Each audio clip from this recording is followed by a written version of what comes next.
Hai semuanya, saya Nikmatul Ula dengan NIM 12300211040 dari Prodi S1 Kebidanan Universitas Nahdlatul Ulama Surabaya. Dalam video kali ini, saya akan membahas tentang sistem integumen. Sistem integumen merupakan sistem yang berfungsi untuk menginformasikan, memisahkan, dan membedakan. Sistem integumen juga merupakan penghalang fisik antara lingkungan eksternal dan lingkungan internal, atau bisa diartikan dengan mekanisme pertahanan tubuh. Dan sistem integumen juga mampu memperbaiki dirinya sendiri yang disebabkan oleh luka yang tidak terlalu parah. Sistem integumen meliputi kulit, rambut, kuku, kelenjar sebaceous atau kelenjar minyak, dan kelenjar keringat. Yang pertama yaitu kulit. Struktur kulit dibagi menjadi 3 bagian. Yang pertama epidermis, kedua dermis, yang ketiga hipodermis. Yang pertama lapisan epidermis. Lapisan epidermis merupakan lapisan terluar dan ukurannya bervariasi. Terdiri dari beberapa lapis sel mati, warnanya jernih di telapak tangan dan kaki. Lapisan epidermis dibagi menjadi beberapa bagian, yaitu stratum corneum. Stratum corneum atau lapisan tanduk adalah lapisan terluar dan terdiri dari lapisan membran sel yang tersusun rapat dan keratin. Stratum lucidum atau lapisan bening menghalangi keluar masuknya air. Pada beberapa kulit tipis, lapisan ini mungkin tidak ditemukan. Stratum granulosum atau lapisan granular bertanggung jawab untuk pembentukan keratin, dan seperti stratum lucidum, pada beberapa kulit tipis lapisan ini mungkin tidak ditemukan. Stratum spinosum atau lapisan berduri juga membantu pembentukan keratin dan kaya akan asam ribonukleat. Stratum basal atau lapisan basal adalah lapisan terdalam dan menghasilkan sel-sel baru untuk menggantikan sel-sel keratin superfisial. Pada lapisan ini juga terdapat melanosit, yaitu sel pembentuk warna kulit atau pigmen yang berfungsi untuk melindungi kulit dari radiasi. Yang kedua yaitu dermis. Dermis juga disebut corium, adalah lapisan kulit kedua yang elastis, mengandung dan mendukung pembuluh darah, pembuluh limfatik, saraf, dan pelengkap epidermis. Sebagian besar dermis terdiri dari bahan ekstraseluler yang disebut matriks. Matriks berisi kolagen, yaitu protein yang dibuat oleh fibroblast yang memberi kekuatan dan ketahanan pada dermis.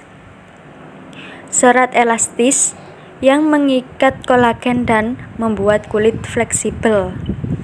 Dermis sendiri memiliki 2 lapisan. Yang pertama dermis papiler, memiliki tonjolan seperti jari, papila yang menghubungkan dermis dengan epidermis. Lapisan ini mengandung karakteristik tonjolan-tonjolan yang terdapat pada jari-jari tersebut, dikenal sebagai sidik jari. Lapisan ini juga membantu jari tangan dan kaki dalam mencengkeram permukaan.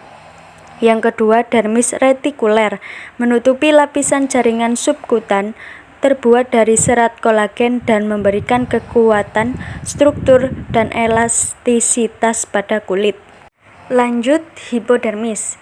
Di bawah dermis adalah lapisan ketiga jaringan subkutan yang merupakan lapisan lemak, berisi pembuluh darah dan saraf yang lebih besar, serta sel-sel adiposa yang diisi dengan lemak. Lapisan lemak subkutan atau hipodermis ini terletak pada otot dan tulang. Fungsi jaringan subkutan adalah untuk insulasi, penyerapan shock, dan penyimpanan dari cadangan energi. Yang kedua adalah rambut. Rambut terdiri dari keratin. Di ujung bawah yang diperluas dari setiap rambut adalah umbi atau akar. Pada permukaan bawahnya, akarnya diidentasi oleh papila rambut, sekelompok jaringan ikat, jaringan, dan pembuluh darah. Setiap rambut terletak di dalam selubung berlapis epitel yang disebut folikel rambut. seikat serat otot polos arrektor pili memanjang melalui dermis untuk menempel pada dasar folikel. Ketika otot-otot ini berkontraksi, maka rambut akan berdiri. Folikel rambut juga kaya akan darah dan saraf pemasok. Yang ketiga yaitu kuku. Kuku terletak di atas permukaan distal dari ujung masing-masing jari tangan dan kaki. Terdiri dari jenis keratin khusus.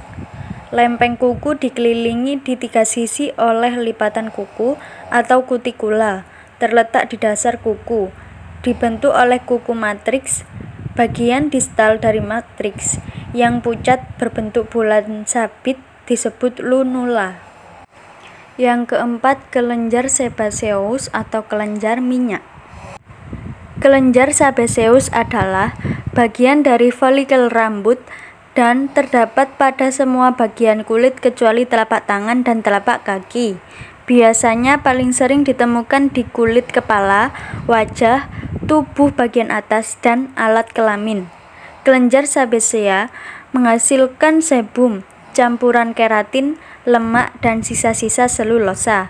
Dikombinasikan dengan keringat, sebum membentuk kelembapan, berminyak, film asam yang sedikit antibakteri dan anti jamur dan itu melindungi permukaan kulit. Sebum keluar melalui folikel rambut yang terbuka untuk mencapai permukaan kulit. Yang kelima, kelenjar keringat. Kelenjar keringat dibagi menjadi 2 bagian, yaitu kelenjar ekrin dan kelenjar apokrin.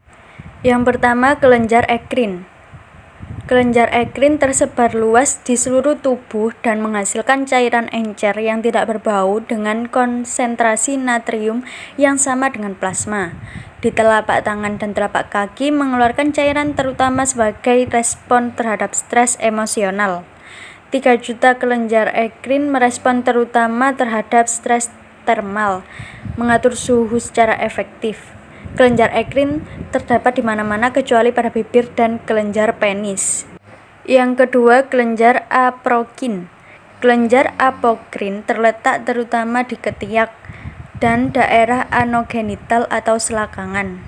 Kelenjar ini memiliki bagian sekretori melingkar yang terletak lebih dalam di dermis daripada kelenjar ekrin. Sebuah saluran menghubungkan kelenjar apokrin ke bagian atas rambut kantong. Kelenjar apokrin mulai berfungsi saat pubertas, namun sampai saat ini tidak diketahui fungsi biologisnya. Saat bakteri menguraikan cairan yang diproduksi oleh kelenjar ini, maka terjadilah yang namanya bau badan. Berikut adalah sumber yang saya cantumkan di beberapa pembahasan saya. Jika ada kurang lebihnya, mohon maaf. Dan sampai jumpa pada tugas selanjutnya. Terima kasih.